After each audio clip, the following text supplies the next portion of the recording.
Partij atau Partai Hindia adalah sebuah partai politik pertama di Hindia Belanda. Partai ini didirikan untuk mewakili kepentingan orang Indonesia dan Eropa di Hindia. Kepentingan inilah yang melatar belakangi pendiriannya oleh Douwe Dekker, Cipto Mangunkusumo, dan Suwardi Suryaningrat. Partai ini diharapkan dapat memobilisasi kerjasama antara orang pribumi dan Eropa, menghapuskan diskriminasi yang terjadi antara keduanya, sehingga kehidupan sosial di Hindia Belanda dapat berlangsung lebih adil bagi semua kalangan. Partai ini berdiri pada tanggal 25 Desember 1912, namun hanya bertahan selama 1 tahun. Pada 4 Maret 1913, partai ini dibubarkan pemerintah karena berhaluan politik menentang Belanda. Keanggotaannya mencapai 7.000 orang hanya dalam waktu 1 tahun. Pendiri tokoh Independence Partij yang pertama, F.E. Douwe Dekker atau Ernest Francois. Ogne Douwe Dekker atau juga dikenal dengan nama dan Dirja Setiabudi adalah seorang keturunan Belanda yang lahir di Pasuruan, Jawa Timur. Ia adalah wartawan, penulis sekaligus aktivis politik yang hidup di antara dua identitas sehingga kepekaannya terasa dengan melihat adanya diskriminasi yang dialami oleh penduduk pribumi dan Hindia Belanda. Kepulangannya ke Hindia pada tahun 1902 menandai mulainya karir sebagai penulis dan wartawan. Ia kerap menulis laporan untuk harian De Locomotief di Semarang dan Batavia Nieuwsblad. Tulisannya pro pribumi dan tidak segan mengkritik kebijakan pemerintahan lebih lanjut. Ia juga membantu berdirinya Budi Utomo dan Sutomo dan Cipto Mangunkusumo. Namun karena ia membutuhkan wadah yang menerima orang Eropa, ia membuat Independence Partij bersama Cipto dan Suwardi. Dalam waktu 1 tahun, IP menerima lebih dari 5.000 anggota dari Semarang dan Bandung, meski akhirnya dibubarkan karena bersifat radikal. 2. Cipto Mangunkusumo. Cipto adalah putra dari seorang priai rendah di Ambarawa, Jawa Tengah. Meski begitu, ia berhasil disekolahkan.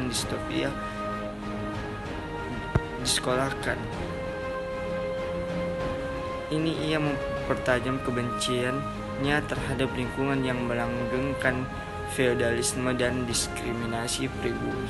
Ia rajin menulis dan menerbitkannya melalui De Locomotief, membangun ide pribumi. Cipto berkontribusi dalam berdirinya Budi Utomo pada tahun 1908, berhaluan Jawa. Ia tak bertahan lama di dalamnya dan kemudian membangun organisasi yang lebih inklusif, yaitu Independence Partij, yang memprakarsai Komite Bumi Putra yang digagas oleh Suwardi untuk mengkritik peringatan 100 tahun kemerdekaannya dari Prancis. Pada praktiknya justru menegakkan kemerdekaan pihak lainnya. Cipto selanjutnya berpartisipasi dalam pergerakan generasi selanjutnya seperti Perhimpunan Indonesia, Partai Nasional Indonesia atau PNI, Volksraad sebagai penyumbang pemikiran. 3. Suwardi Suryaningrat atau Ki Hajar Dewantara adalah aktivis politik, penulis dan guru yang berasal dari Pangkualan. Ia menyoroti diskriminasi yang tumbuh terhadap kalangan pribumi, terutama dalam bidang pendidikan. Sintaman siswa sebagai bentuk upaya pendidik kalangan pribumi dengan usaha sendiri. Sebelum itu, Suwardi yang berasal dari lingkungan Jawa mengorganisir Kongres Budi Utomo dan Yogyakarta, namun kemudian beralih kepada Independence Partij yang lebih progresif dan inklusif. Pada tahun 1913, ia menerbitkan artikel berjudul Als ik in Nederland was, atau Andai Aku Seorang Belanda, berisikan kritik terhadap kondisi masyarakat pribumi Hindia di tengah perayaan 100 tahun kemerdekaan Belanda atas Prancis. Berkat tulisan ini dan aktivitas radikalnya, ia diasingkan ke Belanda pada tahun yang sama bersama Cipto. Setelah kembali ke Hindia tahun 1919, ia berupaya mendirikan sekolah yang terrealisasi pada tahun 1922 dengan nama Taman Siswa. Suwardi terus berjuang melalui Taman Siswa dan mengabdi sebagai Menteri Pengajaran Indonesia setelah kemerdekaan Republik Indonesia.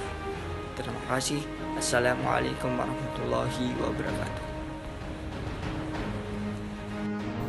Latar belakang perjuangan yang digaungkan oleh Industri Partij adalah adanya diskriminasi yang diterima oleh kalangan buruh. Hal ini terus berlangsung bahkan setelah politik etis diumumkan oleh Ratu Nina. Dalam bidang ekonomi, pendidikan, bahkan kesempatan untuk berserikat dan memperjuangkan nasib sendiri diambil oleh pemerintah kolonial. Tokoh-tokoh Industri Partij berpendapat bahwa Belanda sebagai pemerintah Hindia Belanda berkewajiban untuk memperjuangkan kesetaraan dan kesejahteraan bagi penduduk Hindia. Terlepas dari mereka orang-orang Eropa, Asia Timur maupun Turki, partai ini lebih jauh memperjuangkan kemerdekaan Hindia Belanda sebagai salah satu solusi untuk mencapai kesetaraan bagi penduduk. Aktivitas Partai Industri Partij hanya bertahan selama kurang lebih 3 bulan, namun dalam waktu singkat dapat merekrut ribuan anggota karena kampanyenya dapat diterima oleh kalangan pribumi Eropa, Indonesia, dan Tionghoa. Partai ini merupakan salah satu dari beberapa organisasi politik radikal yang menjamur pada periode ini. Basis anggota terbanyak berasal dari Semarang dan Bandung, salah satu kota terpadat di Jawa. Partai ini melakukan beberapa kampanye progresif, antara lain mendukung artikel yang diterbitkan Suwardi berjudul Als Elk and Nederland melalui harian The Express dan merancang Komite Bumi Putra yang menyoroti perayaan 100 tahun kemerdekaan Belanda yang dianggap kontradiktif dengan aktivitasnya di Hindia. Kegiatan-kegiatan yang secara langsung menyerang ketidakinginan pemerintah dalam mewujudkan keadilan bagi pihak-pihak lain di Hindia Belanda. Bubarnya perjuangan Industri Partij, aktivitas Industri Partij yang sangat radikal direspon represif oleh pemerintah kolonial Hindia Belanda. Gubernur Jenderal Edinburgh yang saat itu menjabat membubarkan Industri Partij 3 bulan setelah pendiriannya. Organisasi ini dianggap melawan pemerintah dan mampu memperbesar ketidaksukaan terhadap pemerintah kolonial dengan mempromosikan kemerdekaan Hindia. Louis Dekker, Cipto Mangunkusumo, dan Suwardi Suryadiningrat ditangkap dan diasingkan ke Belanda pada tahun 1913. Penangkapannya salah satunya juga dikarenakan tulisan di harian The Express yang menyerang pemerintah kolonial. Setelah itu ketiga tokoh ini dipulangkan ke Hindia pada waktu dan tempat yang berbeda, sehingga tak dapat bergerak bersama lagi. Masing-masing mempromosikan perjuangan kemerdekaan dengan membantu tokoh dan organisasi baru dalam periode bertahan dan Volkskrant. Gerakan pemuda adalah istilah untuk menggambarkan adanya kehadiran pergerakan kaum pemuda yang berasal dari ragam organisasi kepemudaan pada masa kolonial Hindia Belanda. Titik permulaan gerakan pemuda bisa ditarik dari tahun 1915 yang berasal dari organisasi Trikoro Darmo yang nantinya akan berkembang bersama dengan para himpunan pemuda dari berbagai kelompok suku bangsa seperti Jong, Sumateranen Bon, Serikat Celebes, dan lainnya.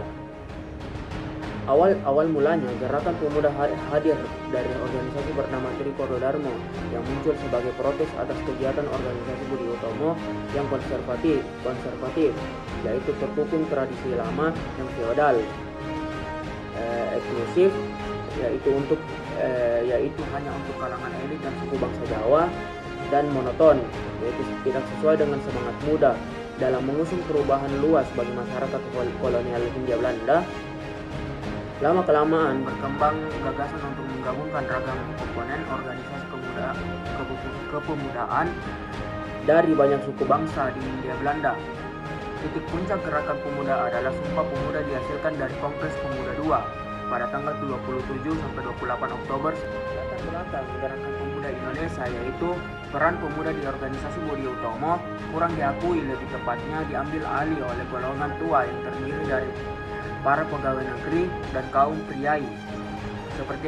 Seperti yang kita ketahui, organisasi Budi Utomo pada awalnya memang didirikan oleh kumpulan para pelajar Namun pada perkembangan selanjutnya, organisasi ini dikuasai oleh para pegawai negeri dan kaum priai. Akibat golongan muda yang semakin tersingkir, para pemuda kemudian berinisiatif membuat perkumpulan atau organisasi sendiri. Trikoro Darmo adalah organisasi himpunan para pemuda pertama kali di Indonesia yang berdiri pada 7 Maret 1915 di Batavia.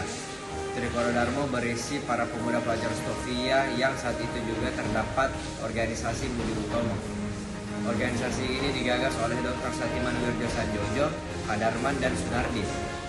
Organisasi ini memiliki kemiripan dengan Budi Utomo, yaitu menyebarkan semangat pendidikan dan kebudayaan bagi para anggota. Pada awalnya, Trikoro Darmo dibentuk sebagai tanggapan atas organisasi Budi Utomo yang dianggap konservatif, berpunggung tradisi lama yang feodal, eksklusif, hanya untuk kalangan elit dan suku bangsa Jawa, dan monoton, tidak sesuai dengan semangat muda, dalam mengusung perubahan luas bagi masyarakat kolonial Hindia Belanda. Selepas itu, muncul gagasan untuk melibatkan para pemuda dari berbagai suku bangsa di Pulau Jawa. Untuk itulah organisasi ini berubah nama menjadi Jong Java pada tanggal 12 Juni 1918 untuk bisa melibatkan pemuda dari suku bangsa Sunda, Madura, dan Bali. Setelah itu, Trikoro Darmo yang telah menjadi Jong Java bergerak bersama organisasi kepemudaan lainnya seperti Jong Sumatera Bon, Serikat Celebes, Jong Minahasa, dan lainnya dalam kiprah pergerakan pemuda Indonesia nantinya. Puncak kegiatan mereka yang terkenal adalah pada Kongres Pemuda 1 dan Kongres Pemuda. Kongres ini dilaksanakan sebanyak 2 kali, yakni Kongres Pemuda pertama pada 30 April sampai 2 Mei 1926 dan Kongres Pemuda kedua yang berlangsung pada 27 sampai 28 Oktober 1928. Kongres Pemuda pertama yang diketuai oleh Muhammad Tabrani memfokuskan pada pentingnya persatuan dan kesatuan para pemuda untuk mencapai Indonesia merdeka. Sejumlah tokoh turut hadir dan menjadi pembicara dalam kongres ini, seperti Sumarto, Muhammad Tabrani, Muhammad Yamin, Badar Johan, dan Imam Tuan. Pada Kongres Pemuda pertama ini, para pemuda mulai sepakat untuk bersatu serta mengakui status Indonesia sebagai negara merdeka.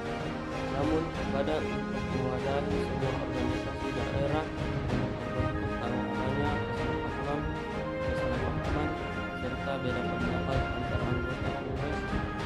Hal tersebut membuat perwakilan pemuda Indonesia ini bertekad untuk segera menandatangani Kongres Pemuda II adalah kongres berskala nasional yang berisi organisasi kepemudaan dari hampir seluruh daerah di kolonial Hindia sampai Belanda.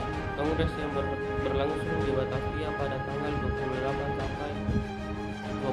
sampai 28 Oktober 1928 ini diketuai oleh Sugondo Joyo Puspito. Kongres ini merupakan kelanjutan Kongres Pemuda 1 yang mengalami kendala substantif berupa keraguan atas hasil keputusan yang diambil. Kongres Pemuda 2 berlangsung pada 27 sampai 28 Oktober dalam 3 tahap rapat. Rapat pertama berlangsung di gedung Katolike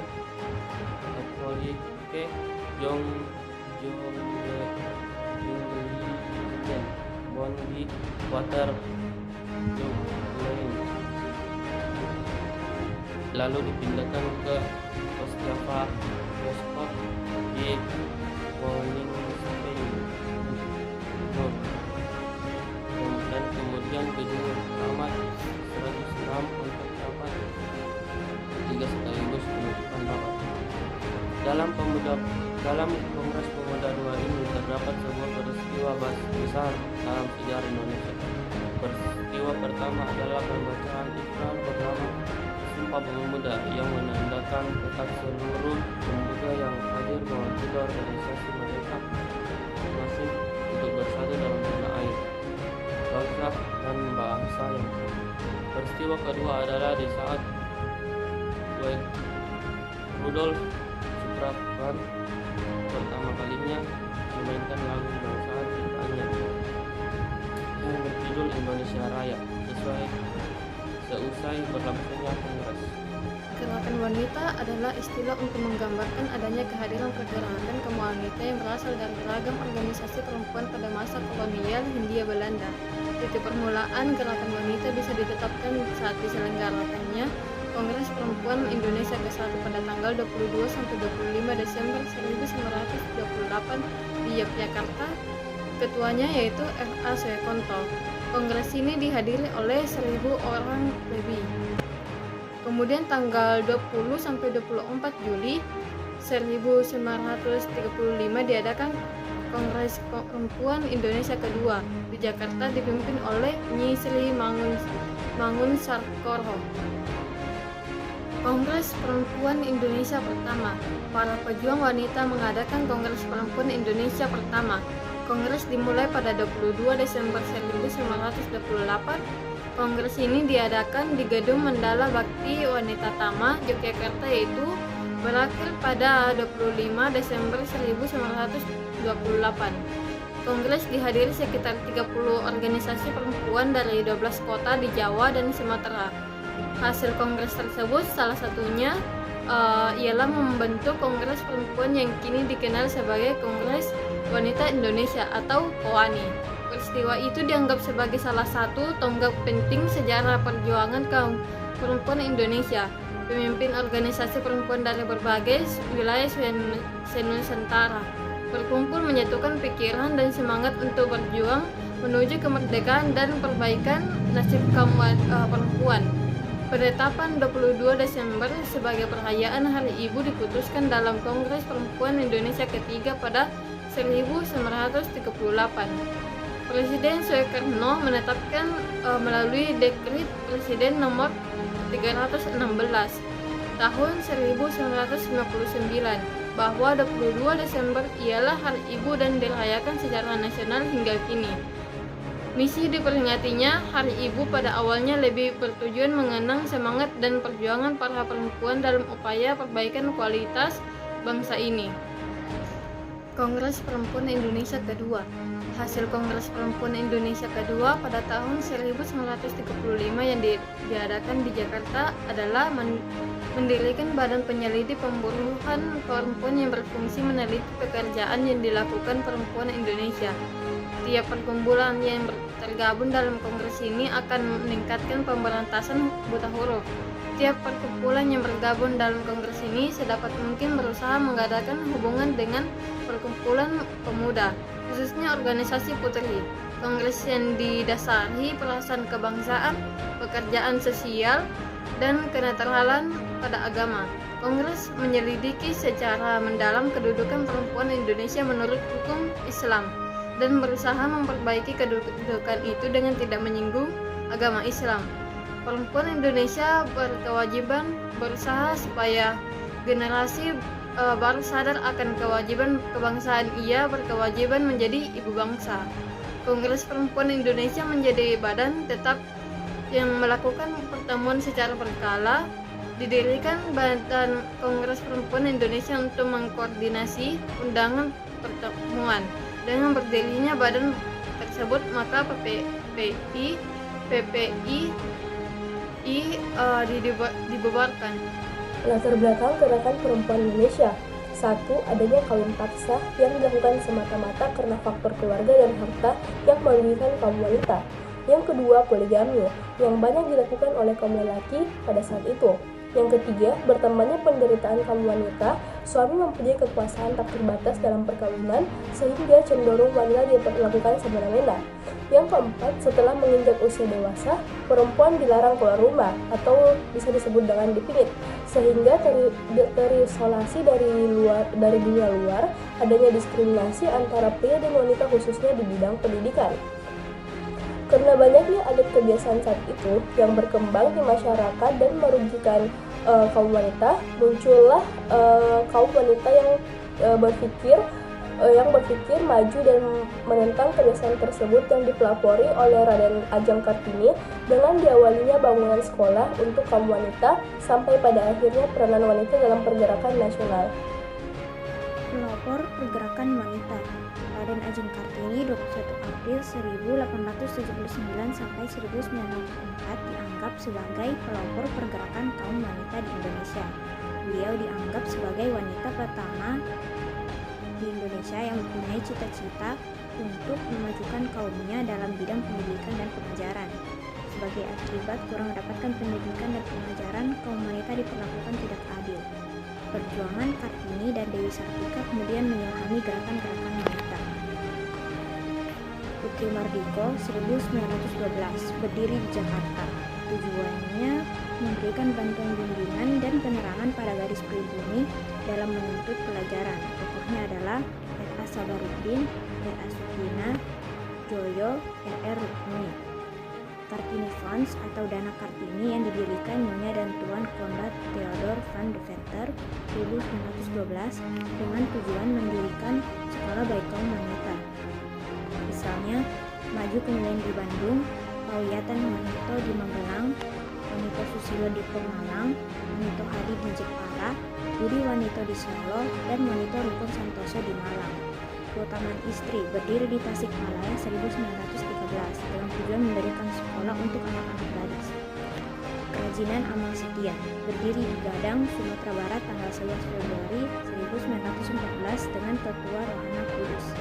Tujuan didirikannya organisasi ini adalah untuk meningkatkan pendidikan wanita seperti cara mengatur rumah tangga, kerajinan tangan, dan cara pemasarannya. Kemudian Serikat Kaum Ibu Sumatera di Bukit Tinggi, dan terakhir Perkumpulan Inatani di Ambon.